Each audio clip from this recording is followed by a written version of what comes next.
मुख्यमंत्री माझी लाडकी बहीण योजना या योजनेचे 19व्या हप्त्याचे वितरण जे आहे अजूनही झालेलं नाही।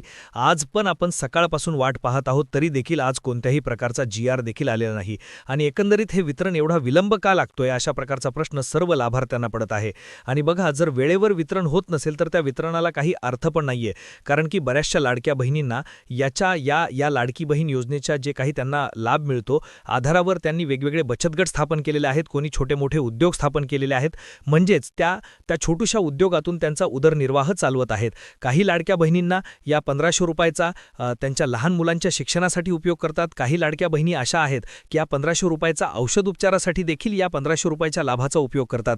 त्यामुळे वेळेवर जर वितरण झालं तर त्या लाडक्या बहिणींना योग्य नियोजन करता येईल आणि त्यामुळेच वितरणाला विलंब करायला नाही पाहिजे। खरं तर एवढा वितरणाला विलंब लागतोच का, हाच मला प्रश्न पडलेला आहे। वितरण जर नियमित वेळेवर जर झालं तरच फायदा आहे, अन्यथा जर वितरण वेळेवर होत नसेल, अवेळी होत असेल तर त्याला काही अर्थ नाही। कारण आता तर बघा, राज्याला अर्थमंत्री पण आहे, म्हणजे असं पण नाही की अर्थ मंत्रालयाची मंजुरीसाठी हप्ता रखडलेला आहे। आणि राहिला मुद्दा ई-केवायसीचा मुद्दा जो आहे की त्यामुळे बऱ्याचशा लाभार्थ्यांना लाभ देण्याचा सरकारचा मानस असू शकतो, पण त्याच्यामध्ये पण 31 मार्च तारीख दिलेली आहे बघा, 31 मार्च। आता 31 मार्च पर्यंत असं होऊ नये की ई-केवायसीच्या दुरुस्तीच्या नावाखाली ज्यांची ई-केवायसी नोव्हेंबरपासून चुकलेली आहे तर त्यांना मार्च 31 पर्यंत वाट पाहायची गरज पडू नये, म्हणजे आणखी 2-3 महिने। आणि त्यामुळेच आपली विनंती आहे शासनाला की ज्या लाडक्या बहिणींनी ई-केवायसी केलेली आहे त्यांना तात्काळ हप्ता चालू करावा, म्हणजे जानेवारीपासून त्यांना हप्ता मिळायलाच पाहिजे, या मताचा मी आहे। आणि सर्वात महत्त्वाची गोष्ट म्हणजे वितरण वेळेच्या वेळी झालं तर फार छान होईल, कारण की वितरण वेळेवर होताना यावेळेस दिसत नाही।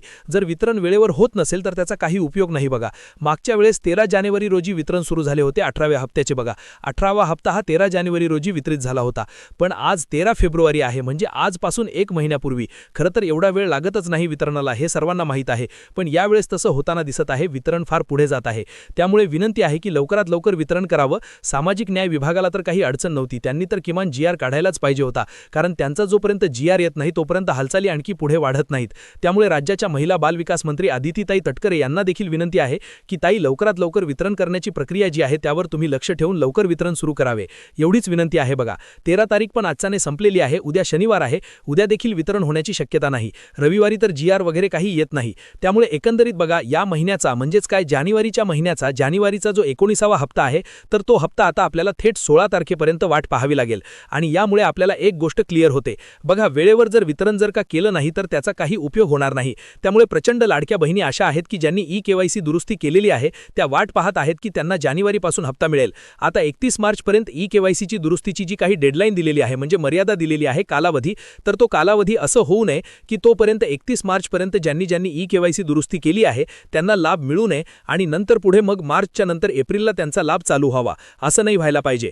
ज्यांची ई-केवायसी पूर्ण झाली असेल, ई-केवायसी दुरुस्त केली असेल, त्यांना तात्काळ जानेवारीच्या हप्त्यापासून म्हणजे 19व्या हप्त्यापासून येणाऱ्या हप्त्यापासूनच लाभ मिळायला पाहिजे, कारण की 31 डिसेंबरला ई-केवायसीची शेवटची तारीख ठेवली आणि 31 डिसेंबरपासूनच वितरणाची सुरुवात झाली होती। आणि त्याच दिवशी ज्या लाडक्या बहिणींची ई-केवायसी चुकली होती बघा, ज्या लाडक्या बहिणींची ई-केवायसी चुकली होती त्यांना जो आहे 31 डिसेंबर रोजी जो हप्ता वितरित करण्यात आलेला होता, म्हणजे नोव्हेंबर महिन्याचा भर का, 31 तारखेला डिसेंबरच्या 2025ला सांगतोय मी, तर त्यावेळेस त्यांना ई-केवायसी चुकल्यामुळे हप्ता मिळालेला नव्हता। ही बाब पण किती महत्त्वाची आहे बघा। त्यामुळे एका दिवसामध्ये जर तुम्ही ती माहिती वापरू शकत असताल तर तीच माहिती आता ज्या लाडक्या बहिणीने ई-केवायसी दुरुस्ती केली आहे तर त्यांना लाभ देण्यासाठी वापरा, म्हणजे तिथे किती पटकन वापरली। 31 तारखेलाच ई-केवायसीची शेवटची तारीख होती आणि 31 तारखेला त्याची माहिती पण वापरली आणि त्या अनुषंगानेच लाडक्या बहिणींना वितरण झाले। मग असंच ज्या लाडक्या बहिणींनी ई-केवायसी दुरुस्ती केली आहे तर ती माहिती तात्काळ वापरून जानेवारीचा हप्ता देण्यात यावा, एवढीच या व्हिडिओच्या शेवटी विनंती आहे। आणि लवकरात लवकर वितरणाला सुरुवात होईल अशी अपेक्षा आहे। आता यापेक्षा फार पुढे वितरण जाणार नाही,